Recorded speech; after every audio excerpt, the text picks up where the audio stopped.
Hello, my name is Susan Ernst, and I welcome you to the Gifts of Wisdom Summit, featuring conversations from the authors of the newly published book, Gifts of Wisdom, Practices for Healing and Empowerment, by David D. McLeod, released last month.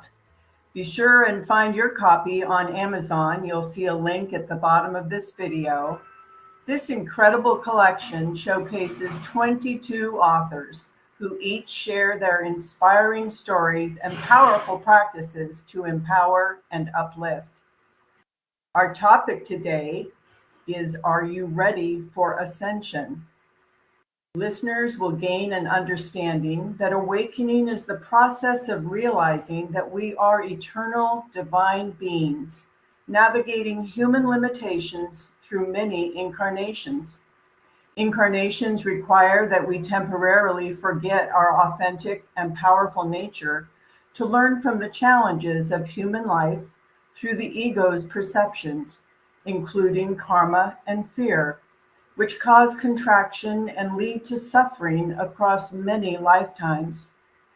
Awakening helps us understand ascension and allows us to choose our human incarnation paths consciously. Once awakened, we recognize that we create our reality, making ascension a natural choice for those who wish to experience growth through expansion.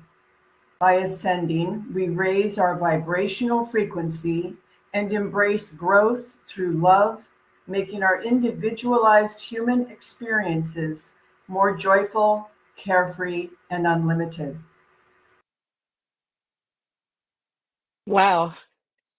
Let me introduce the author who is providing all of that to us in Gifts of Wisdom.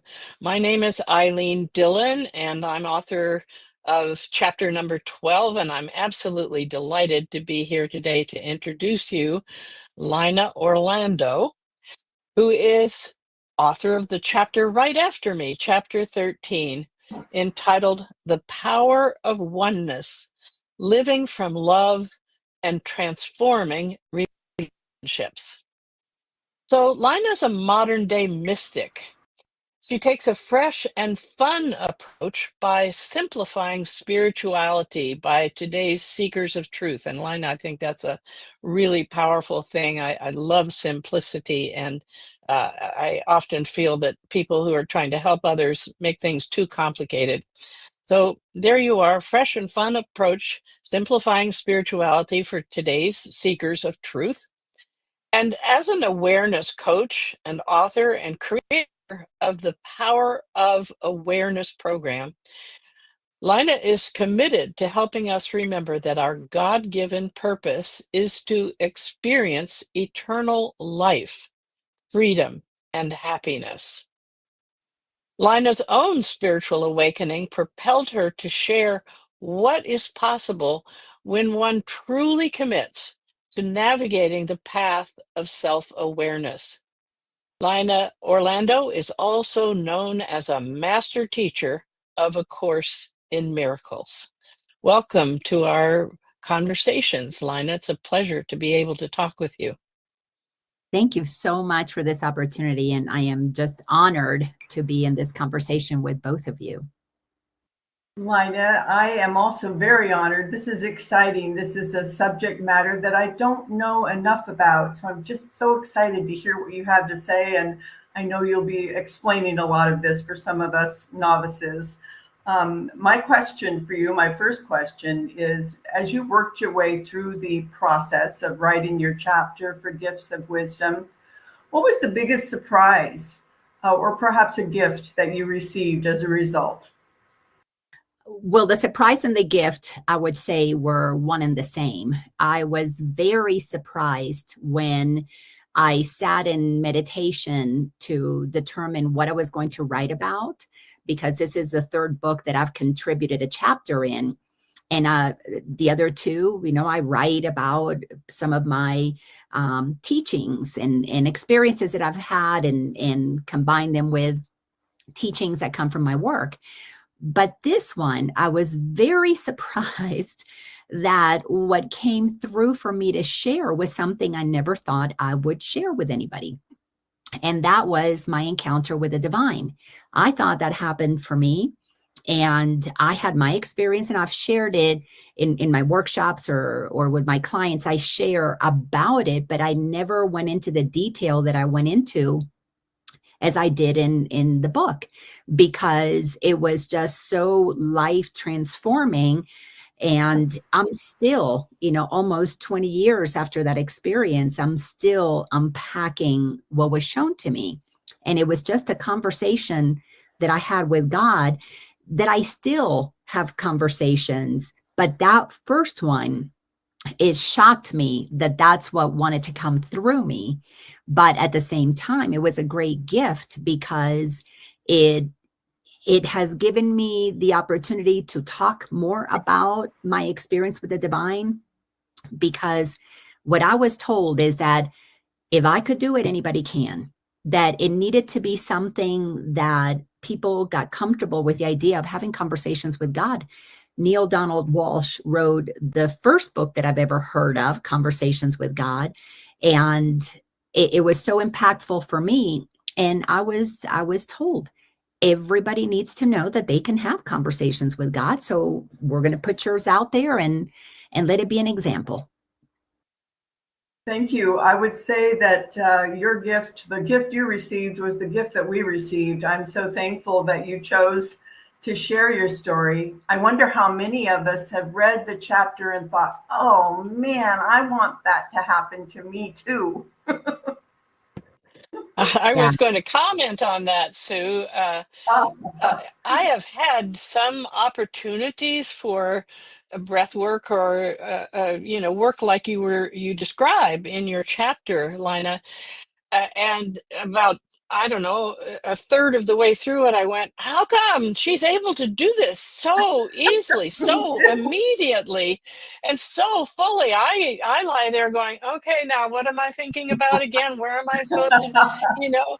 And I'm so impressed, and it was so deep and genuine and full. You really shared yourself, and I got stimulated to understand some things in my own work from reading yours that were really kind of off topic in a way to what you were talking about. I'm sure since we're talking about talking with God, it wasn't off topic at all. But I was impressed. I went, oh, that's how this goes together with this. So it was very helpful to me in that. And while we're talking here, is there anything you're excited to share with us today?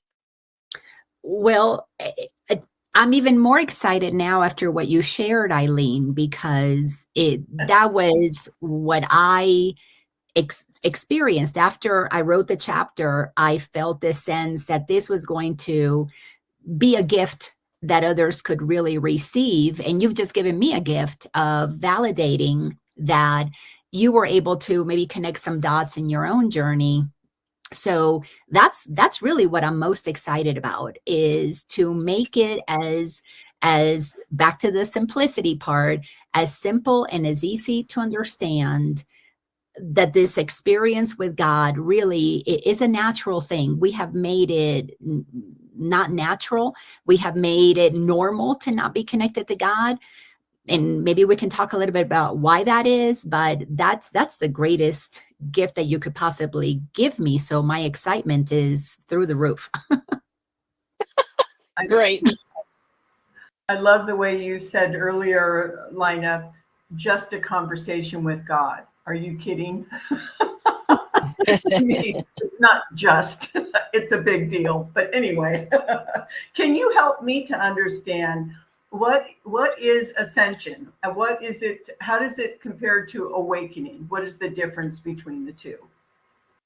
And I'm going to use a visual to help make it easier to understand.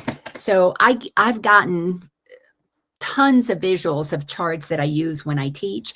And this is one of them that I've been using for, I don't know, over a decade. And it's a spiral signifying that we all come from non-physicalness. We are one with all that is. We are pure energy that's everywhere. But then we make a decision to incarnate. So it like a spiral staircase. And that's really how we have to think about this.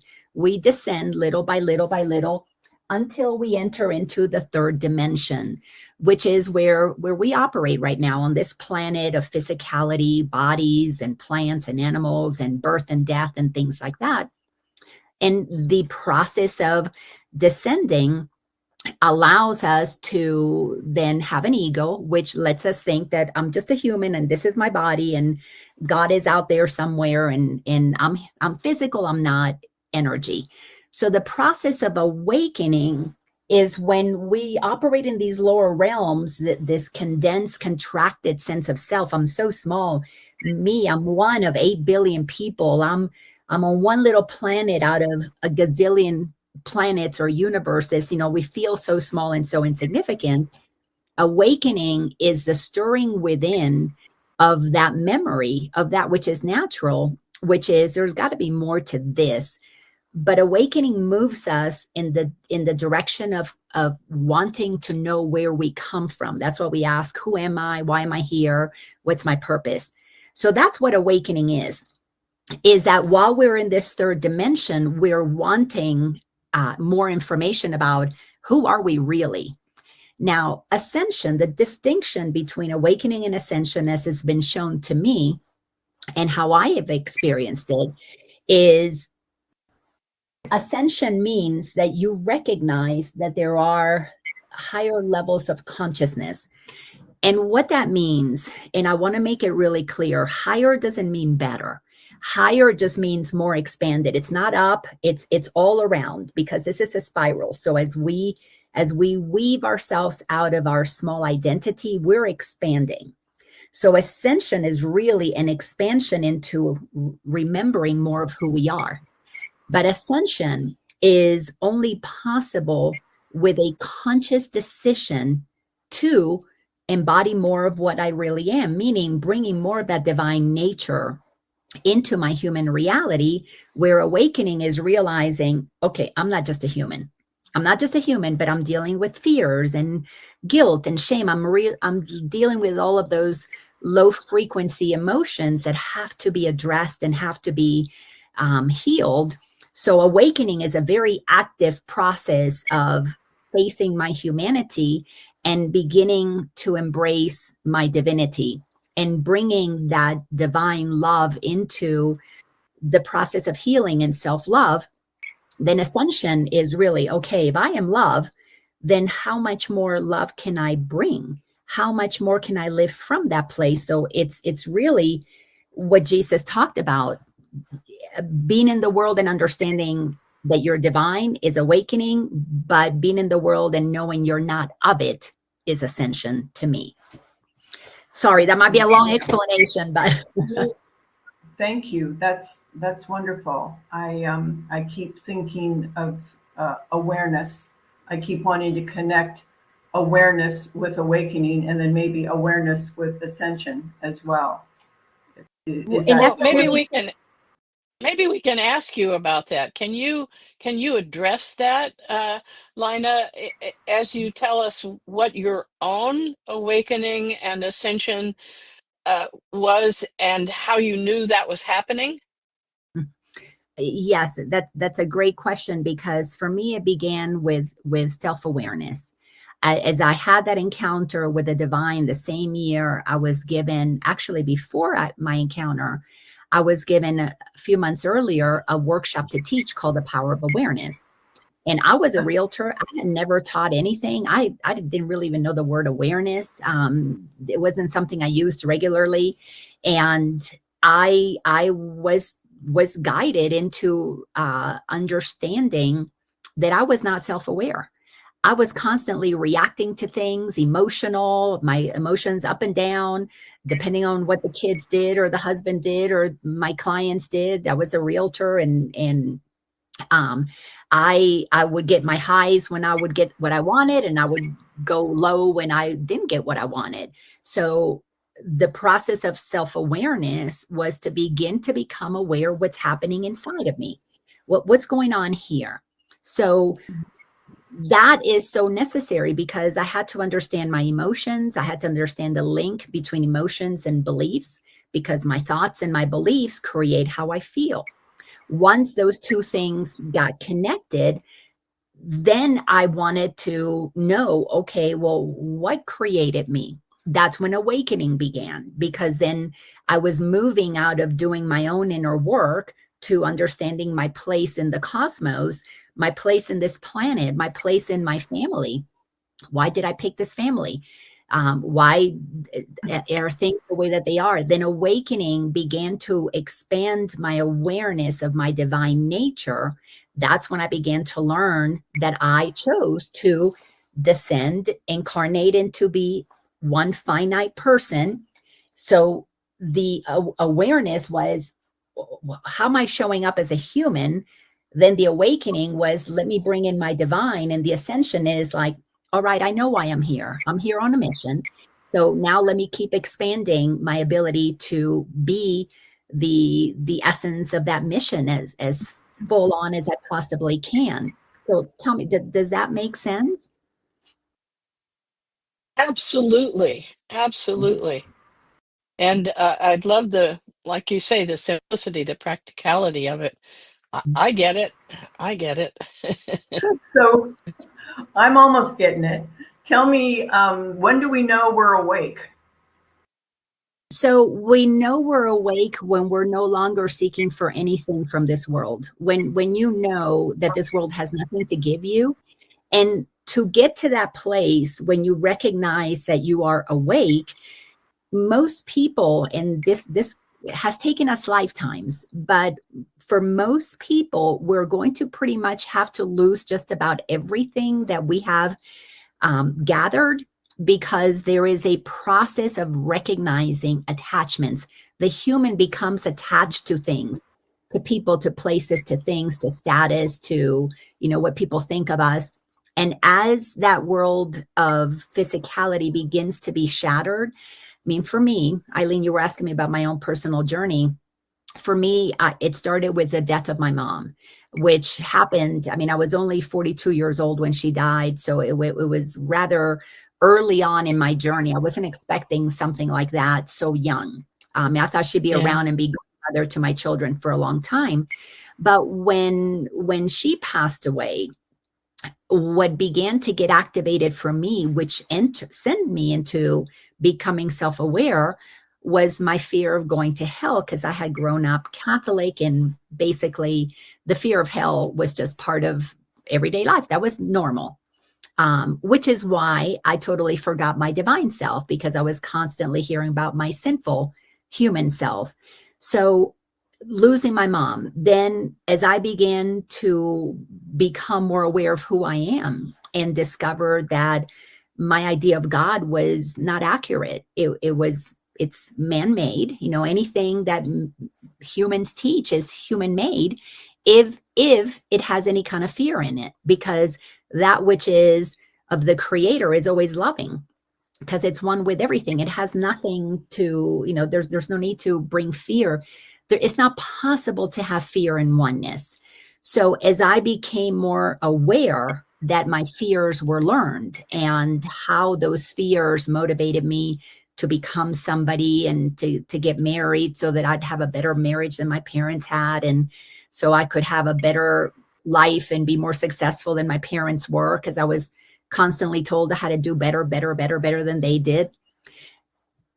Through the process of realizing, oh, I pretty much have lived my life because I was told that these were the things I needed to do to become successful, to be somebody, to have something, or to have status or security and all of those things. Then my realization, oh, so I'm not really here because this is what my heart wants. I'm here because this is what I think I should have. So it helped me understand my egoic conditioned self. So as I was becoming more aware, what does Laina really want? What does the divine self that incarnated as Laina really want? Then came the divorce, and came, death of my father, and with a divorce, shortly thereafter came a change in career, came the housing market, being a realtor, losing money. So my life began to unravel, and a son that was a drug addict and 4 years of not knowing if he was going to be, alive the next day. My world began to fall apart, and I began to experience that the me that was terrorized by the changes was not the same as the me that was just observing it, that was aware that, okay, well, you become a human and you think that this is what you are, and you acquire things and you lose them. It's okay. It's not who you are. So I was becoming, the part of me that was waking up was my divine essence. And I was living my life like I was schizophrenic, a part of me observing things falling apart, and then my egoic self shattered by what was falling apart, having dramatic experiences. So I began to see there were two parts of me. And then what awakening became really clear is when I made a decision. I am going to choose to live in alignment with my true self. And of course, that took me through an incredible process of having to learn to not care what other people think about me. And that was, I had to go back to childhood. I was a disappointment to my dad because when I was born, he wanted a boy, I was a girl. So I cared what he thought about me. My grandmother told me I had to be, a good girl. Don't do anything sinful. And so you make the family proud and make God proud. So I had to not care what my grandmother thought about me. And then my mother and husbands, and then I had another husband, kids, friends. That process of detaching from the worldly identity that I had was the awakening. And then I knew I was awake when I realized, no, I accept that I'm a divine being and I'm here having a temporary experience. But to me, what really makes awakening real, truly real, is not just knowing that, but is recognizing that so is everybody else.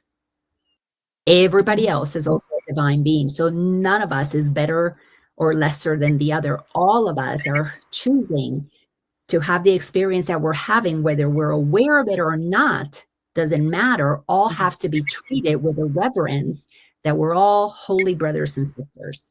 And that's something I really learned from the Course in Miracles. Wow, that's really, there's so much in there. I have a couple of places where I connect with what you just said. I want to say them briefly. I fell apart in my 30s, and I had the good fortune of having a therapist who explained to me the three-step process and why I was falling apart.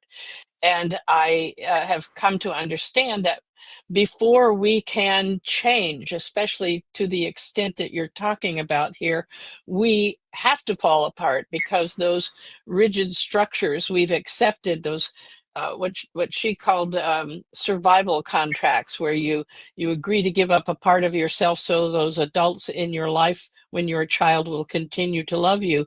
They have to break apart so that we can find out who we really are, get back to it. And it's a scary process. And I want to comment that we've been going through that process in the world, which has scared a lot of people. As a therapist, I've got a lot of people talking to me about how scary things are, but want to just bring out that that's what you need to do in order to grow and get to someplace better, and we're doing it.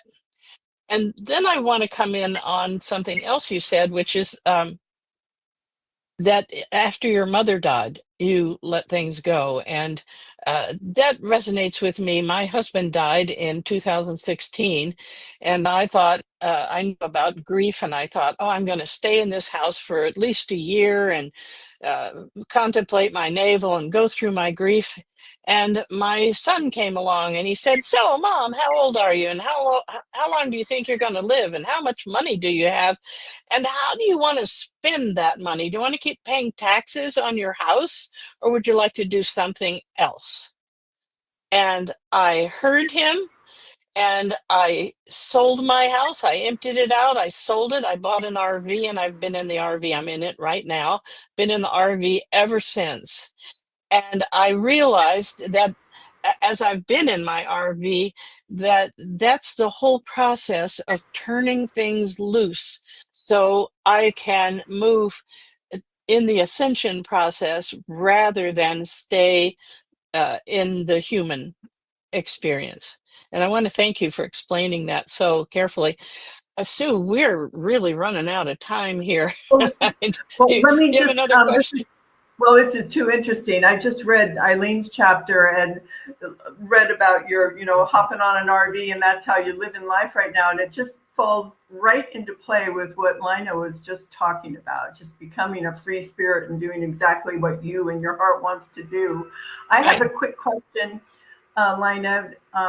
You unpacked so much stuff there. It's like 3 or 4 books worth of information that you shared in a couple minutes. But I know that you are a master or close to it in the Course of Miracles. You've done a lot of work, and I'm just curious. The amount of work that you've done in this area is tremendous, and I'm curious. Was it the Course of Miracles that brought you to this work, or were you already working on ascension and awakening before you got into the Course of Miracles?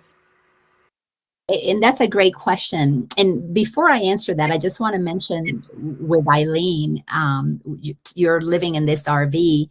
If we go back and look at all of the true masters on the planet, none of them left an estate. None of them owned a pot to piss in because they were totally unattached and they really trusted that everything would be provided. And humanity is so conditioned to acquire and have, and that's what gives us safety, but actually that's what imprisons us.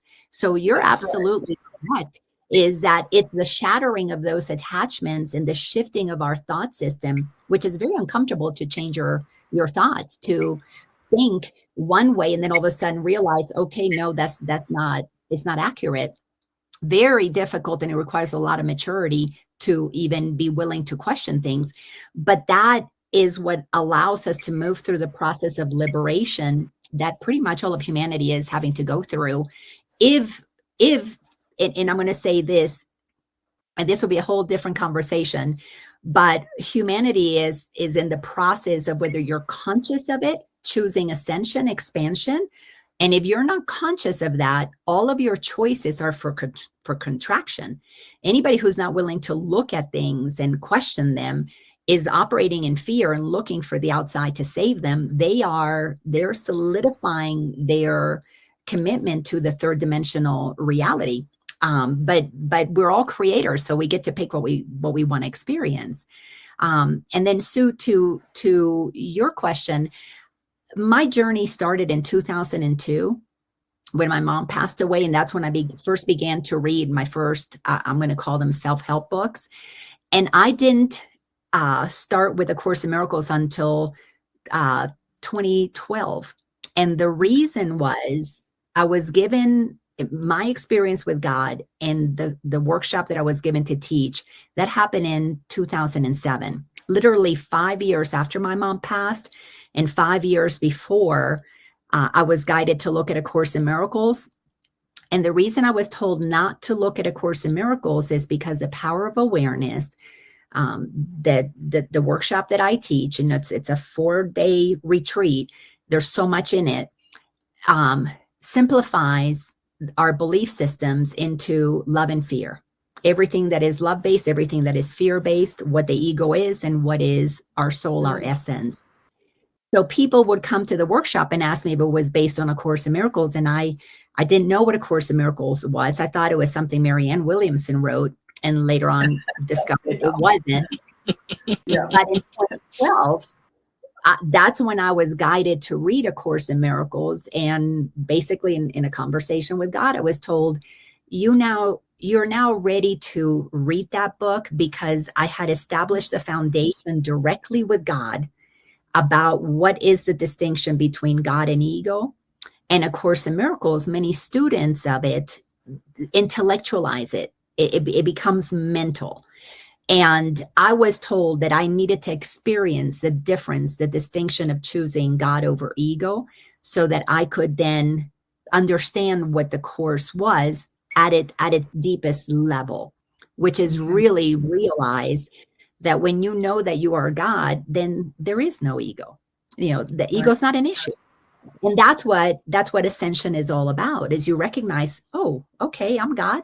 This is just a playground. Nobody to blame, nobody to judge. There's, forgiveness is recognized, and nobody did anything to my essence. My essence is untouched.